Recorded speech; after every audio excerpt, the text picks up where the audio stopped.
Hi, everybody. It's Bonnie Urbay, host of the PBS Women Show To the Contrary, and joined by me are Saba Ahmed, one of our regular panelists and a Trump supporter, and Atima Omara, sorry, got the first name, the alliteration wrong, who is a Democratic consultant and was a delegate to the Democratic Convention this summer, and a regular panelist on To the Contrary. So Saba, let's start with you. Donald Trump did. Well, I thought he was good. I mean, he addressed pro-life issues. He addressed the economy, national security, defense. I think he did a good job. Obviously, his campaign has been struggling since his comments came out against women. But at the same time, I thought he had a good comeback, and he has a strong chance. I don't think it's. I believe with all the polls showing Hillary Clinton way ahead in battleground states, and even campaigning hard in Arizona, which should easily be a red state, turning it blue, Colorado, now Florida. You would say he has a good chance? Well, I know Trump numbers have been falling for the last few weeks, and this is critical election time with less than 3 weeks to go. We're definitely very concerned about his polling numbers, but I don't think it's taken for granted that it's a decisive victory for Hillary Clinton just yet. I think Trump is going to fight it out all the way till the end, so we should definitely hold out our concerns. Wonderful. Okay, now Atima, to you, your assessment of who did better or who did what last night. Well, I mean, of course, I thought she did well. Actually thought she did better even in this debate, and getting in some really pointed stuff about Trump, not engaging him on some of the more petty attacks, like him calling her a nasty woman. Than usual, Trump starts off strong, about 20 minutes. He starts to sedate, he's presenting his case, and then he just slowly loses stamina all the way through the debate and starts to, nitpick and get, very petty at times. I definitely think that at this point, just to speak to Saba's point about his polling numbers, she's someone who has, volunteered, worked on presidential campaigns and, other campaigns, this far out or this close to the election, being about 7 to 11 points down on average in polls is not something that a candidate can easily come back from. A presidential candidate has not done that in modern presidential history, politics, and polling. So it's a bit of a work for him, and it would need some major October surprise in his favor to shift it to a large degree to make it super competitive again. Now, the headline this morning with all the news organizations is his comments about the fact that he would, whether he's going to abide by the results of the election. And of course, he spent the last 2 weeks talking about how rigged everything is. But what nobody seems to have picked up on is, in one of the earlier debates, I think it was with Lester Holt, but I'm not sure, he did say he would abide by the results of the election. So, Saba, how do you account for this change of heart? It seems to some observers that he changes his position on just about everything he says. So how do you know whether, in fact, he will abide by the results or not? Well, he's not going to take a loss very easily. He has, even in the Republican primary, he had talked about probably not supporting the candidate if it wasn't him. And so I think, even right now, he will definitely fight his way out of it. And he will definitely challenge the election results legally and use all his options. He's talked about rigged elections. And we do have serious concerns. But at the same time, we'll wait until Election Day to find out who really wins. And I think, he will be doing his best to try win American voters. But people keep drawing up the comparison to Al Gore in 2000.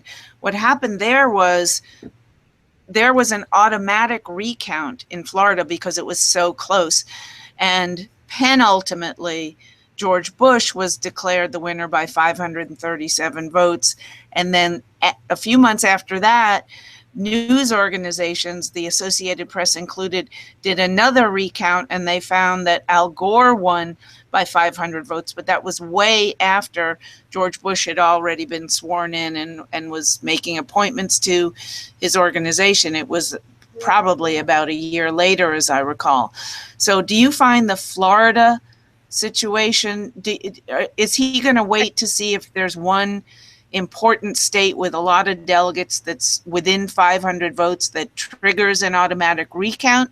Or is he just going to start running around saying it was rigged, I won, let's riot, or whatever he tells his people? Well, he's definitely, like I said, not going to go down easily. He will challenge those swing states if those are close enough, but we have to wait until Election Day to see the results. I think if Hillary Clinton wins by a huge margin, like they're saying about 400 electoral votes or something, then obviously he wouldn't have a chance challenging the results in any swing state.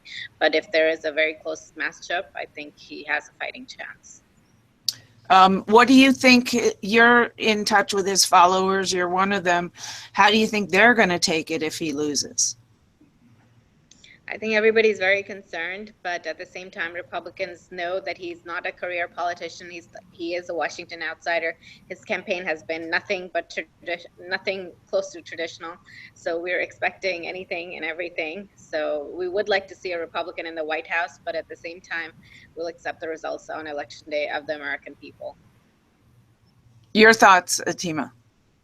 Well, it's good to hear that from some of his supporters, and I do think there are a lot of Republicans who are saying, this is important for us to move forward. I personally myself, like my family, I was thinking about that yesterday and remarking on just how, he made those comments, and especially in light of, as you pointed out, what he said in the earlier debates.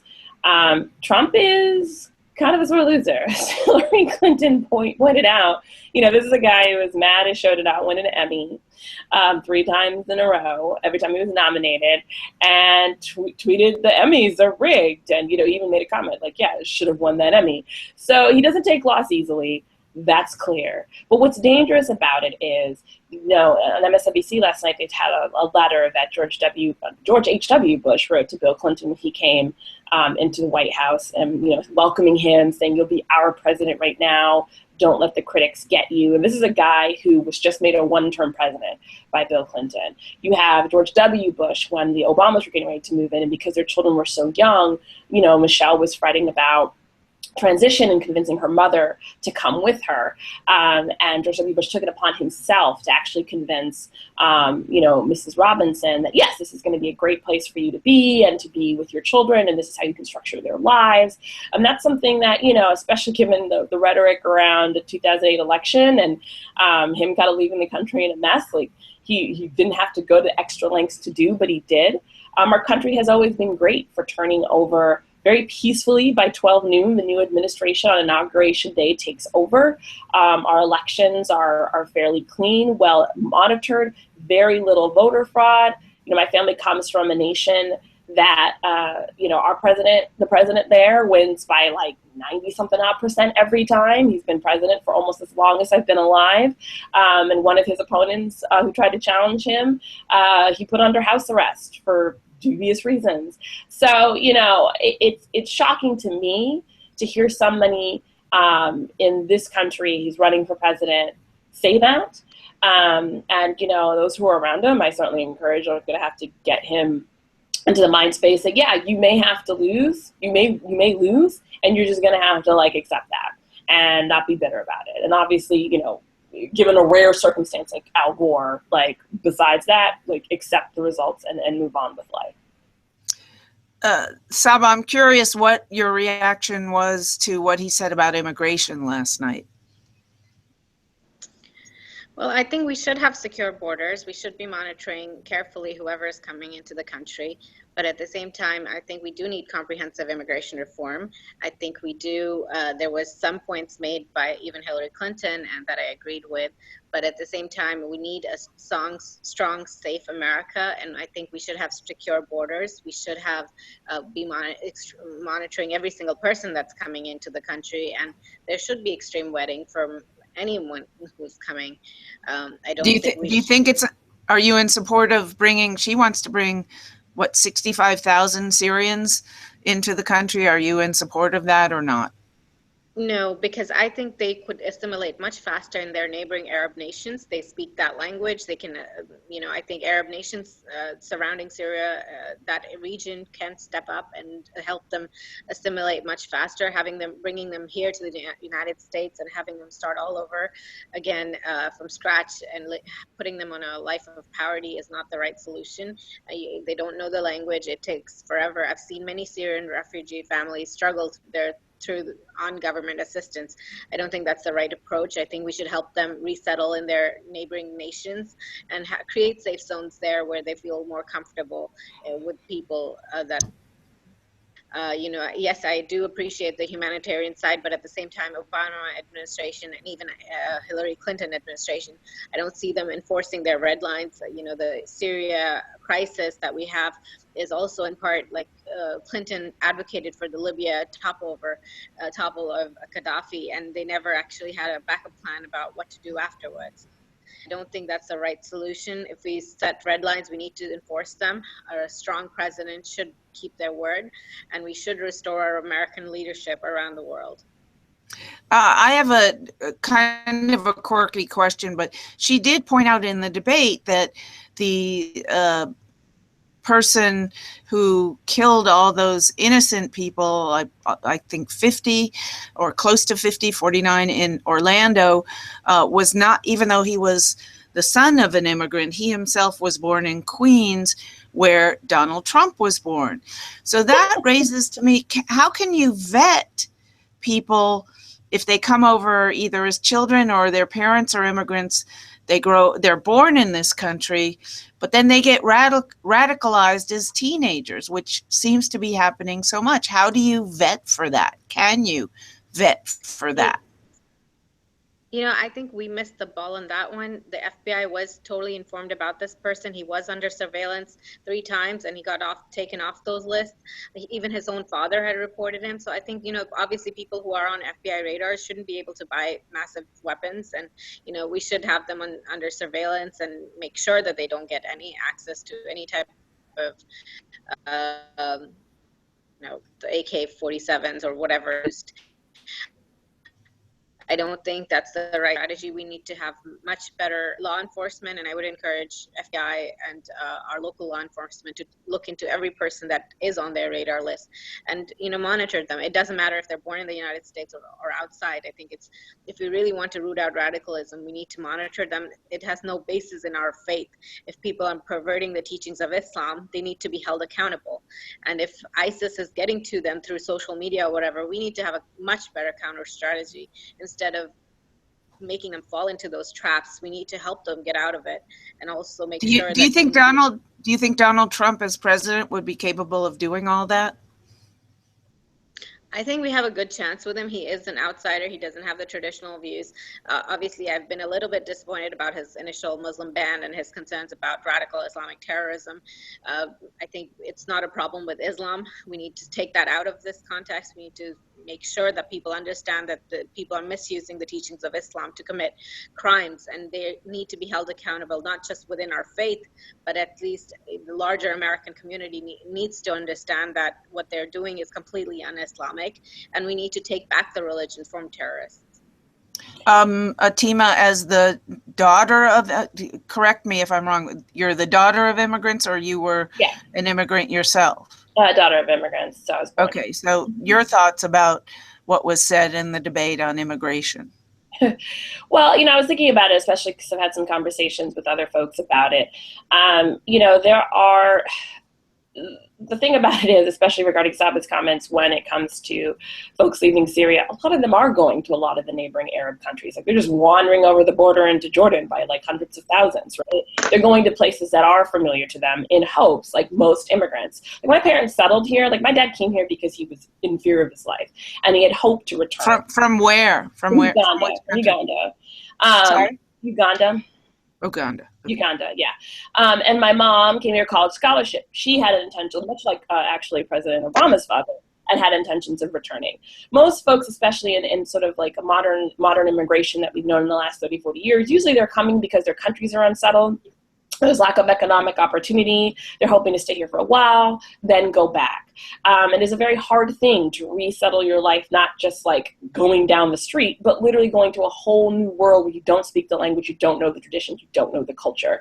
You know, that is why when she was looking in regards to security, when she said, you know, we can't take it, and Jordan can't take in hundreds and thousands of people, and they are from Syria. So that's why we have this plan for 65,000 Syrian refugees to come in, because we know at that capacity we can thoroughly vet, you know, across our intelligence agencies and all of that to make sure they are not being are not radicalized and are not, you know, ISIL folks coming in.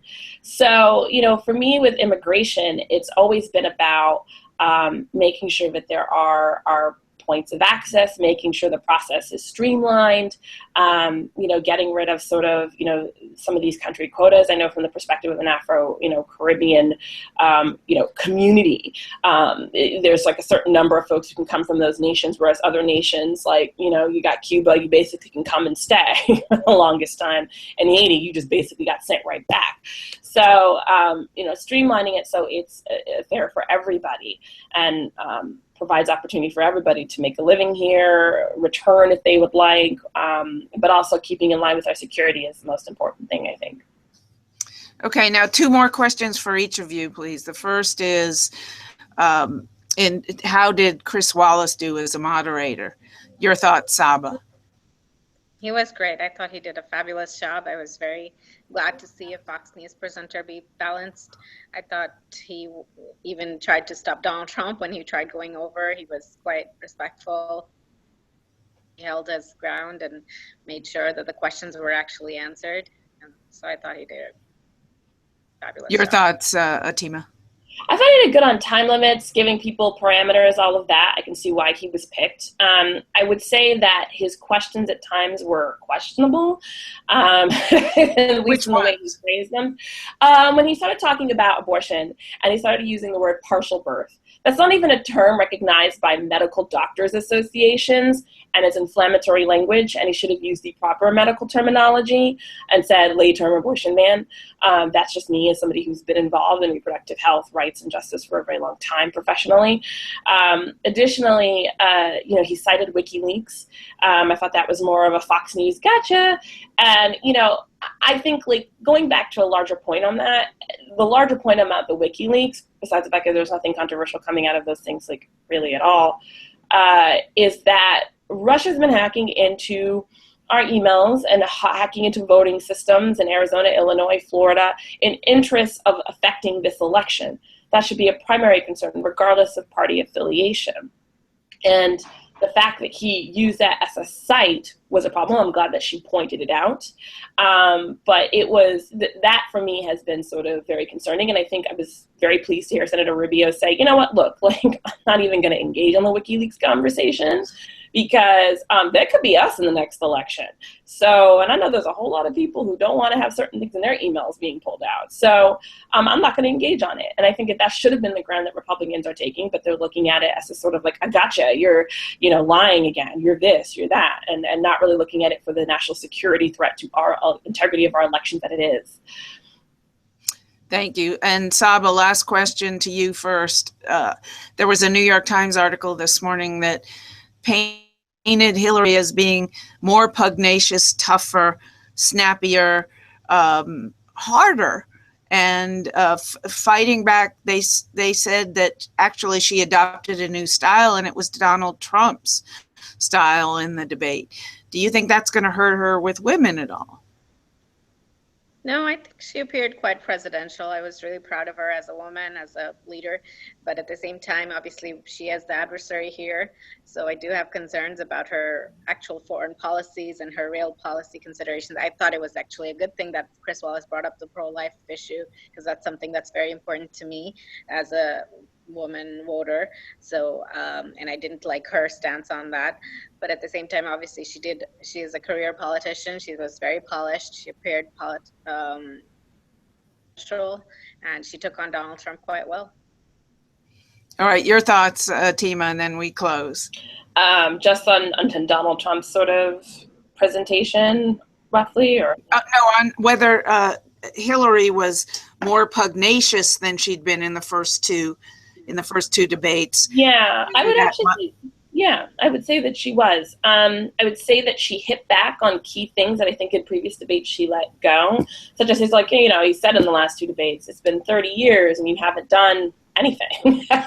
And so she's like, you know, let me tell you what I've been doing over 30 years, and sort of like laying out, like, this is what I was doing in this year, this is what I was doing in this year, and this is what you were doing, opening a hotel, settling a housing discrimination settlement.